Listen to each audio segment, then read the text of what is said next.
welcome to episode 123 of your CySA Plus Prepcast. In today's episode, we focus on a critical component of the incident response lifecycle: incident declaration and escalation procedures. These structured processes guide how cybersecurity professionals identify an event, classify it appropriately, and initiate the correct level of organizational response. Incident declaration ensures that potential threats are recognized and documented consistently, while escalation ensures that the right people are notified and mobilized based on the severity and complexity of the situation. Without well-defined procedures, response efforts can be delayed, mismanaged, or overlooked altogether. Timely declaration and proper escalation are key to reducing damage, meeting regulatory timelines, and maintaining control during high-stress scenarios. Understanding how these procedures work and how to apply them in various contexts is essential for both CySA Plus exam preparation and day-to-day incident readiness. The incident declaration begins with the detection of unusual, suspicious, or malicious activity. Security teams may encounter these indicators through automated alerts, log reviews, endpoint detection platforms, or manual investigation. While not every anomaly constitutes a full-scale incident, the declaration process begins when clear evidence of a threat emerges. This can include confirmed malware infections, unauthorized access attempts, privilege escalation, or disruption to business-critical systems.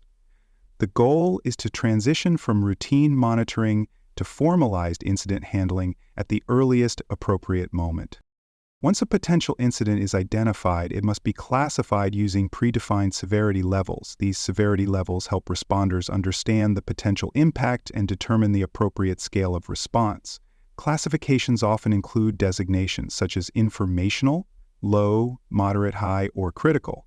Severity is assessed based on factors such as data sensitivity, business impact, threat actor sophistication, and likelihood of escalation. For example, a denial of service attack that disrupts customer-facing services might be classified as high, while a phishing attempt caught by spam filters may remain low.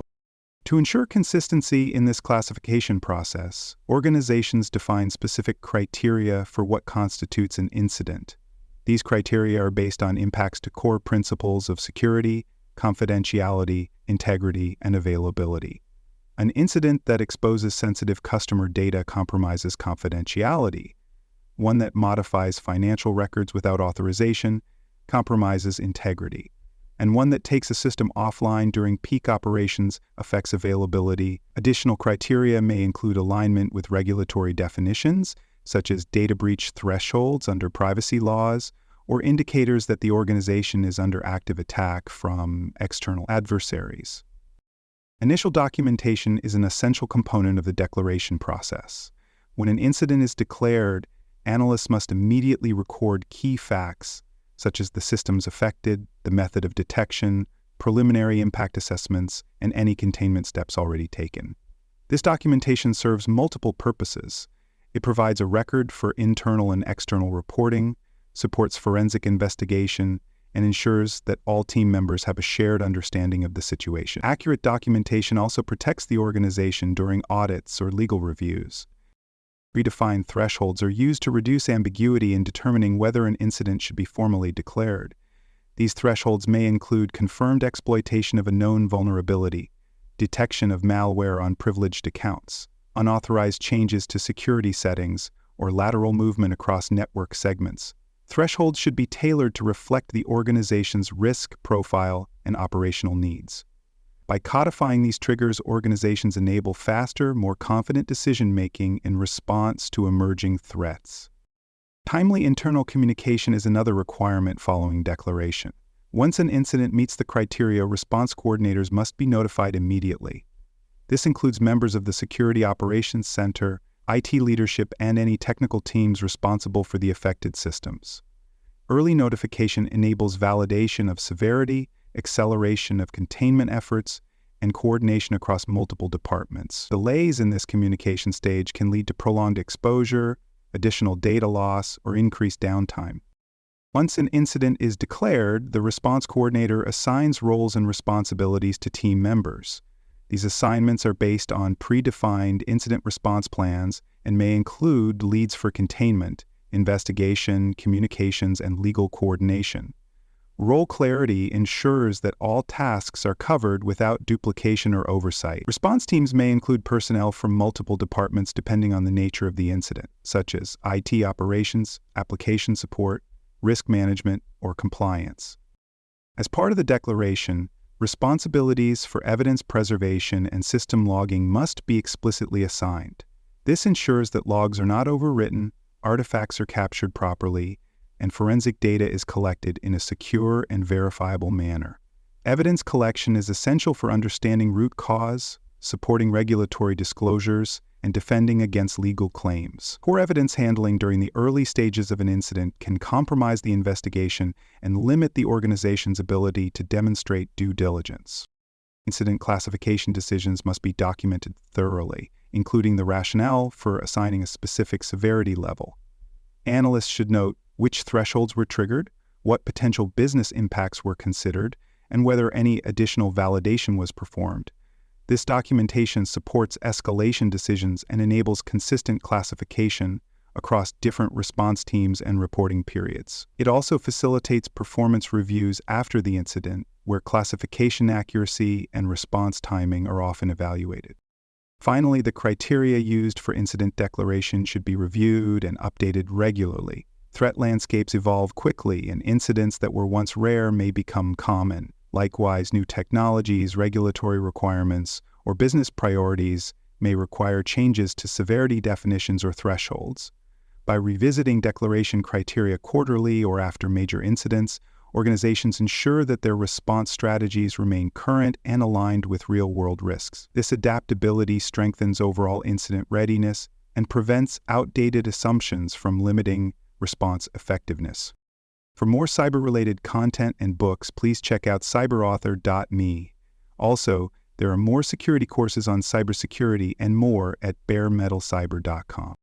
Incident escalation procedures form the second critical half of the response lifecycle. Once an incident has been formally declared, organizations must determine whether it meets predefined conditions, requiring escalation to additional teams, leadership groups, or external entities. Escalation is not simply about informing more people, it is about invoking higher levels of authority, expanding the response effort, and securing additional resources to manage events that surpass initial containment capabilities. Effective escalation ensures that severe incidents receive the attention they require, that decision-making is aligned with the scale of the threat, and that strategic considerations are integrated into the operational response. Escalation thresholds are defined in advance to guide these decisions. Common thresholds include situations where the incident spreads beyond its originally affected system, involves sensitive data loss, has financial implications, or triggers regulatory reporting requirements. For example, if a ransomware infection originally isolated to one endpoint begins affecting multiple servers, the severity classification may change, prompting escalation. Similarly, confirmation that customer data has been accessed without authorization would typically require escalation to senior leadership and compliance teams. Security analysts must proactively monitor incidents for signs that escalation is necessary. This includes not only technical indicators, but also constraints on available resources, lack of access to required systems, or failure to contain the issue within expected timelines. Escalation is not a sign of failure, it is a recognition that the situation requires broader coordination or elevated oversight. Analysts must be empowered to make these determinations and have access to clearly defined processes for initiating escalation steps. Escalation responsibilities should be explicitly documented in the incident response plan. This includes naming individuals or roles authorized to declare escalation, contact procedures, notification methods, and communication templates. Assigning responsibility ensures clarity during high-pressure situations and removes uncertainty about who is authorized to pull in leadership, external partners, or third-party service providers. Without predefined ownership, escalation decisions may be delayed or executed inconsistently, weakening the response. When escalation occurs, executive leadership must be brought into the communication loop. Executives are responsible for approving emergency resource allocations, coordinating with legal or public relations teams, and determining whether to involve regulators or law enforcement. Updates to executives must be brief, factual, and structured to support decision-making. Information provided should include a high-level summary of the incident, current business impact, steps taken so far, and anticipated next actions. In some cases, escalation includes activating contracts or partnerships with third-party cybersecurity providers. This may include managed detection and response services, digital forensics consultants, or incident response retainer partners. These providers must be given timely and accurate incident information, access to relevant systems or logs, and a clear understanding of internal procedures. Effective integration depends on seamless communication and the organization's readiness to work alongside external specialists. Incidents involving legal or regulatory risks require special escalation pathways. Security teams must notify compliance officers, legal advisors, or data protection officers as soon as it becomes clear that regulated data may have been exposed.